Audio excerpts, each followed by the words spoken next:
Bien le bonjour à tous et à toutes. Vous me connaissez? Je suis Émile Bouchard, votre conteur pour cette légende.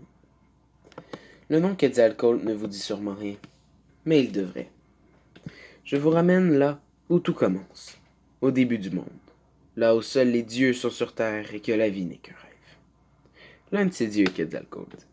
Je ne sais pas si vous le connaissez. C'est le dieu de la lumière, de la civilisation, de la fertilité, du vent et de la vie. Il ressemble sous sa forme bestiale à un immense serpent ailé, dont les écailles créent la lumière, et dont la colère est plus redoutée que la mort elle-même. Mais reprenons. L'être unique créa les animaux et les plantes sur la terre. Bientôt, les dieux décidèrent de rajouter les humains sur terre pour que la vie se développe. Les humains se débrouillaient bien. Ils découvrirent l'eau et le feu. Ils chassaient et mangeaient à leur faim. Au départ, on était juste des chasseurs nomades. On vivait au jour le jour.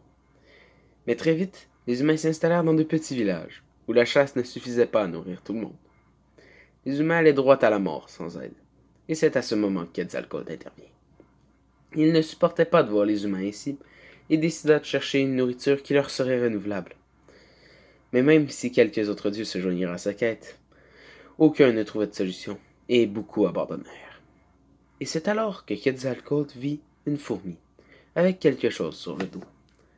Il la suivit pendant 2 jours et 2 nuits, jusqu'à arriver au sommet d'une très haute montagne, où un grand tas de petits grains jaunes s'entassaient. Quetzalcoatl fut très intrigué par ce que les fourmis gardaient là, et leur posa la question.